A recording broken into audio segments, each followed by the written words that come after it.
അപ്പോൾ എല്ലാവർക്കും നമസ്കാരം. അപ്പോൾ ഇന്നത്തെ നമ്മുടെ പരിപാടി എന്താണെന്ന് വെച്ച് കഴിഞ്ഞാൽ ഗോതമ്പ് കൊണ്ട് ഒരു പത്തിരി.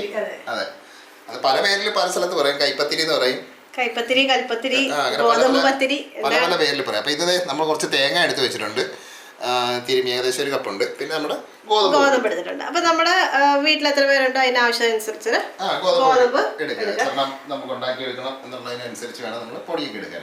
അപ്പൊ നമ്മൾ ഈ നമ്മുടെ ഗോതമ്പിന്റെ അകത്തേക്ക് നമ്മുടെ തേങ്ങ ചേർത്ത് കൊടുക്കാണ്. ഇതൊക്കെ പണ്ട് എല്ലാ വീടുകളിലും രാവിലെ ചെയ്യുന്ന പരിപാടിയാണ്. കാര്യം ഇതിന് പ്രത്യേകിച്ച് കറികളും ഒന്നും ഇല്ലെങ്കിൽ നല്ല ടേസ്റ്റ്. പിന്നെ വേണമെങ്കിൽ ഒരു മുളക് വേണമെങ്കിൽ നമുക്ക് ഉടക്കാം. അപ്പൊ അതിന്റെ കൂടെ നമുക്ക് കുറച്ച് ജീരകം, നല്ല ജീരകം, അതൊരു നുള്ളു ജീരകം ഇട്ട് കൊടുക്കുക. പിന്നെ നമുക്ക് ഉപ്പിട്ട് ആവശ്യത്തിനുള്ള ഉപ്പിട്ട് കൊടുക്കാം. മഴ ആയതുകൊണ്ട് ഉപ്പൊക്കെ കട്ട പിടിച്ച് നനവായി മതിയാകും. അപ്പൊ നമ്മൾ ആവശ്യത്തിന് ഉപ്പുണ്ട്. ഇനി ഇത് നമുക്ക് നന്നായിട്ട് വെള്ളം ഒഴിക്കുന്നതിന് മുമ്പ് തന്നെ കൈ വെച്ചൊന്ന് ഈ തേങ്ങയുടെ ആ ഒരു നനവില്ല, അത് വെച്ചിട്ട് തന്നെ എല്ലാവരും ഒന്ന് മിക്സ് ചെയ്തിട്ടില്ല. ചിലപ്പോൾ ആദ്യം തന്നെ വെള്ളം ഒഴിച്ച് കഴിഞ്ഞാൽ കട്ട കെട്ടി പോകാനുള്ള സാധ്യത കൂടുതലാണ്. ഇനി നമുക്ക് പതുക്കെ പതുക്കെ വെള്ളം ചേർത്തിട്ട് ഇത് കുറേശ്ശായിട്ട് ചേർക്കണേ വെള്ളമേ. പച്ചവെള്ളമോ ചൂടാക്കിയ വെള്ളമൊന്നും അല്ല. ചൂടാക്കിയ വെള്ളം ഗോതമ്പ് പൊടിക്കകത്തോട്ട് ഒഴിച്ച് കഴിഞ്ഞാൽ ചിലപ്പോൾ പശയായിട്ട് അതിലുണ്ടല്ലോ പശയല്ലേ, ഒരു മധുരം കൂടുതൽ വരും. അതാണ് മെയിൻ.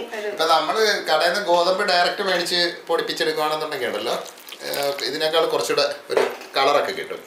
മറ്റേ ഒരു എന്താ ഒരു ബ്രൗൺ കളറായിരിക്കും, തവിട് കൂടുതലല്ലേ, അതാണ് നല്ലത്. പക്ഷെ ഇപ്പൊ നമുക്ക് നമ്മുടെ മഴയൊക്കെ അത് ഉണക്കാനൊക്കെ ബുദ്ധിമുട്ടായിരിക്കും, സമയക്കുറവുണ്ട് ആൾക്കാർക്ക്. അങ്ങനെയൊക്കെ വന്നപ്പോഴാണ് നമ്മൾ ഈ പാക്കറ്റ് പൊടിയിലോട്ടൊക്കെ മാറി. നമ്മൾ ആദ്യമേ പൊടിച്ചെടുക്കുമായിരുന്നു, ഉണക്കി കഴുകി ഉണക്കി പൊടിച്ചൊക്കെ. പിന്നെ നമുക്ക് അതിന് ഇവിടെ അത്രയ്ക്ക് അങ്ങോട്ട് സൗകര്യം പോരാ. അപ്പൊ ഇതൊന്ന് നന്നായിട്ട് ഒന്ന് കുഴച്ചെടുക്കണം. നല്ല ചപ്പാത്തി ജ്യൂസായിട്ടല്ല, നമ്മൾ ചപ്പാത്തിക്കൊക്കെ കുഴക്കുന്ന രീതിയിൽ നമുക്കൊന്ന് കുഴച്ചെടുക്കാം. അപ്പൊ അതൊന്ന് കുഴച്ചെടുക്കുന്ന അത്ര നേരം നമുക്കൊന്ന് വെയിറ്റ് ചെയ്യാം. മാവ് നമ്മളിതേ കുഴച്ച് റെഡിയാക്കിയിട്ടുണ്ട്. ഈ ഒരു രീതി വേണം നമുക്കിത് കുഴച്ചെടുക്കാനായിട്ട്. ചപ്പാത്തി പരുവം തന്നെയാണ്. നമ്മുടെ കയ്യിൽ ഒട്ടത്തും ഇല്ല. ഇതിൽ കൂടുതൽ ലൂസായി കഴിഞ്ഞാലുണ്ടല്ലോ കയ്യിൽ ഒട്ടി പിടിക്കും. അപ്പൊ ഇത് നമ്മൾ കൈ വെച്ച് തന്നെയാണ് പരത്തുന്നത്. അതുകൊണ്ട് കയ്യിൽ ഒരു ഡ്രോപ്പ് എണ്ണ എടുക്കുക. അതിന് ശേഷം നമുക്ക് ഇതൊന്ന് ഒരു ബോളാക്കിയിട്ട് നമ്മുടെ കയ്യിലോട്ട് തന്നെ വെച്ചിട്ട് നമുക്കിതൊന്ന് പരത്തിയെടുക്കാം. എന്നാലേ കൈപ്പത്തിരി. അതന്നെ ആ സമയത്ത് നമുക്ക് നമ്മള് ദോശക്കല്ലല്ല ഉണ്ടായിരുന്നത്. പണ്ടൊക്കെ ഉണ്ടാക്കുന്ന എല്ലാം ദോശക്കല്ല തന്നെ. നമുക്ക് ദോശക്കല്ല് നമുക്ക് ചൂടാക്കാം. നമ്മുടെ ട്രഡീഷണൽ ദോശക്കല്ലാണ്. ഇപ്പൊ എല്ലാരും മറ്റേ നോൺ സ്റ്റിക് പാനിനകത്തൊക്കെയാണ് കൂടുതലും ഉണ്ടാക്കുന്നത്. പക്ഷെ നോൺ സ്റ്റിക് പാന് അധികം ഉപയോഗിക്കരുതെന്നാണ് ആരോഗ്യ ഉപയോഗിക്കത്തില്ലെന്നല്ല എന്ന് പറയുന്നത്. നമുക്ക് അതിന്റെ വിശദമായ ഇതൊന്നും നമുക്ക് അറിയത്തില്ല. അത് ഒന്നാമത്തെ പ്രശ്നം എന്ന് വെച്ചാലോ പെട്ടെന്ന് അത് ചീത്തയായി അതാണ് അതിന്റെ മെയിൻ ഒരു പ്രശ്നം. മറ്റേ നമ്മുടെ പഴയ കല്ലിന്റെ ചട്ടിയല്ല, ദോശക്കല്ലൊക്കെ ആണെങ്കിൽ അതേപോലെ അങ്ങനെ പ്രശ്നം വരത്തില്ല. നമുക്ക് എത്ര വലുപ്പമാണ് വേണ്ടിയെന്ന് വെച്ചിട്ട് അതന്നെ. എന്റെ കൈ നല്ല ചെറിയ കൈ ആയതുകൊണ്ട് ചെറിയൊരു അപ്പൊ നമ്മുടെ കല്ല് ചൂടായി വരുന്നുണ്ട് കേട്ടോ. ഇനി നമുക്ക് കല്ലിലോട്ട് നമുക്ക് കുറച്ച് എണ്ണ തടവി കൊടുക്കാം. ഇതിന്റെ എണ്ണ വേണേലും ഉപയോഗിക്കാം കേട്ടോ. നല്ലെണ്ണയാണ് കൂടുതലും നമ്മൾ ദോശക്കല്ലൊക്കെ പണ്ട് കാലത്തൊക്കെ തേച്ച് വരുന്നത്. സംഭവം ശരി. പക്ഷെ നമ്മുടെ വീട്ടിലുണ്ടല്ലോ നമ്മുടെ ചില സമയത്ത് നല്ലെണ്ണയൊക്കെ തീർന്നു. അപ്പൊ നമ്മൾ കുക്കിംഗ് ഓയിൽ വെച്ചിട്ട് നമ്മൾ ചെയ്യാറുണ്ട്. നല്ലെണ്ണയൊക്കെ ഉണ്ടല്ലോ. അപ്പൊ അതുമല്ല ഭയങ്കര വില ഇവിടെ. നമ്മുടെ നാട്ടിൽ കിട്ടുന്നതിന്റെ 4 ഇരട്ടി വില കൊടുക്കും. നമ്മുടെ സാധാരണ അടുക്കളയിലൊക്കെ നമുക്ക് അങ്ങനെ എല്ലാം നമ്മൾ അങ്ങനെ ചെയ്യാനൊന്നും പറ്റത്തില്ല. നമുക്ക് ഇച്ചിരി വലിയ ബോൾ എടുക്കുകയാണോ വലുതായിട്ട് ഉണ്ടാക്കിയെടുക്കാം. അപ്പം നമ്മൾ ഓരോരുത്തരുടെ കൈയുടെ വലുപ്പം അനുസരിച്ച് കേട്ടോ. പിന്നെ നമുക്കിത് തിരിച്ചും മറിച്ച് ഇട്ട് നന്നായിട്ട് വേവിച്ചെടുക്കണം. അപ്പം ഇതിന് പ്രത്യേകിച്ച് കറികളൊന്നും വേണ്ട. ഇത് പരത്തുമ്പോഴേ ഇച്ചിരി കട്ടിക്കാ പരത്തുന്നത്. അതെ, നമ്മുടെ ദോശ പോലെ നൈസാണ്, കുറച്ച് കട്ടി. ഇത് ഒരെണ്ണം കഴിച്ചാൽ മതി, നമ്മൾ വയറ് നിറയും. അതാണ് ഇതിന്റെ മെയിൻ ഒരു പ്രശ്നം. പണ്ട് കാലത്തൊക്കെ നമുക്ക് രാവിലെ സ്കൂളിലൊക്കെ പോകുന്ന സമയത്ത് ചിലപ്പം ഇതിനകത്ത് വേറെ കാര്യമുണ്ട്. പണ്ടൊക്കെ പറഞ്ഞു കേട്ടിട്ടുണ്ട്, ചില വീടുകളിൽ തീ പോലും കാണത്തില്ല, അപ്പൊ അടുത്ത വീട്ടിൽ നിന്ന് തീ എടുക്കും. അപ്പൊ അങ്ങനെ ചെയ്യുന്ന സമയത്ത് ഒത്തിരി എണ്ണ ഉണ്ടാക്കാനും പറ്റത്തില്ലല്ലോ. അപ്പൊ എന്ത് ചെയ്യും അവരത് വലിയ നല്ല ഒരെണ്ണം കഴിച്ചാൽ മതി, അതിന് അതിന്റെ വേറൊരു വലുപ്പമായത്. ചെറിയ തീയില് വേണം. കാരണം എന്താ വെച്ചാല് ഇതുണ്ടല്ലോ, കട്ടി കൂടുതലായിട്ട് അകം അല്ലെങ്കിൽ വേഗത്തില്ല, കരിയും പെട്ടെന്ന്.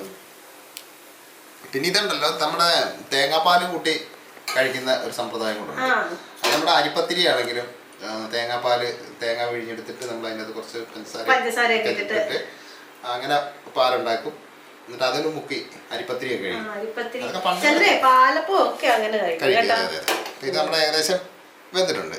ഇപ്പൊ കളറൊക്കെ മാറിയല്ലോ, അത്യാവശ്യം മുരിഞ്ഞ് സംഭവം. ഇത് വേണമെന്നുണ്ടെങ്കിൽ അതെല്ലാം സ്വല്പം എണ്ണ തടവി കൊടുത്താണല്ലോ കുറെ കൂടെ മുരിഞ്ഞ് കിട്ടും. എണ്ണ അല്ലെങ്കിൽ നെയ്യോ നമുക്ക് ഇച്ചിരി എണ്ണ തടവി കൊടുക്കാവേ.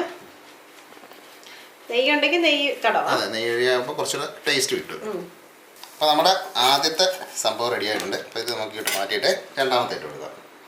നമ്മൾ കല്ലിലോട്ട് ഇട്ടിട്ട് ഇതുപോലെ ഒന്നും കൂടെ ഒന്ന് പ്രസ് ചെയ്ത് കൊടുത്തു കഴിഞ്ഞാൽ കുറച്ചും കൂടെ ആവുകയും ചെയ്യും. നമുക്ക് നമ്മുടെ ആവശ്യത്തിനുള്ള ഷേപ്പിലൊക്കെ നമുക്ക് ആക്കി. ഷേപ്പ് മാത്രമല്ല, മറ്റേ കുറച്ചുകൂടെ വേഗാനും എളുപ്പമുണ്ട് ഇങ്ങനെ ഞെക്കി കൊടുക്കാം, പ്രസ് ചെയ്ത് കൊടുക്കുമ്പോഴത്തേക്ക്. അപ്പോൾ അതും കൂടെ ഒന്ന് ശ്രദ്ധിച്ചോളാം.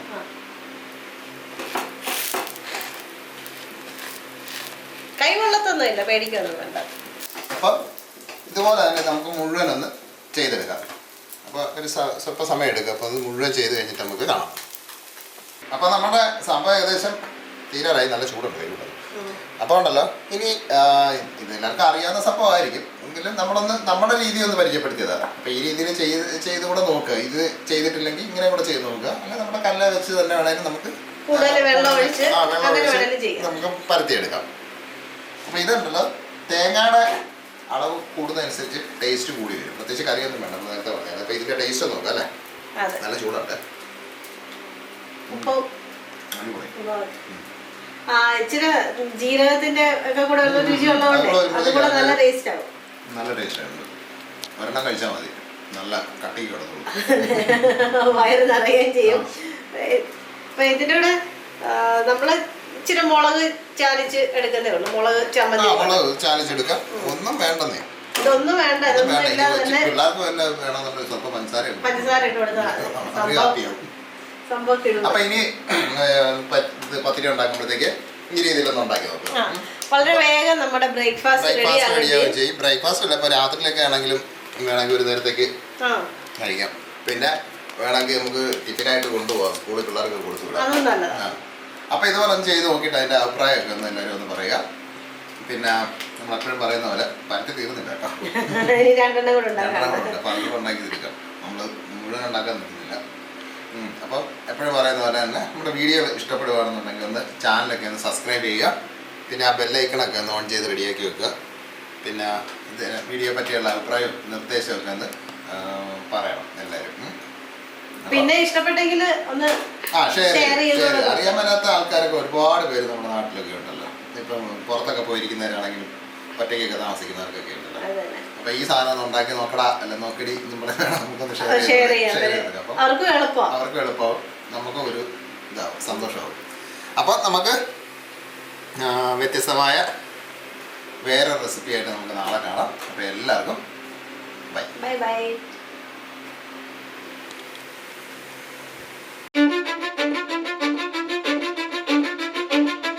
Cause I don't give a fuck what you say.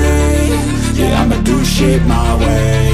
So you can go kick rocks, I'ma stack bricks up, build what I want to make. Yo, I got a lot of shit to say, so I'ma do this every day. I'll be writing things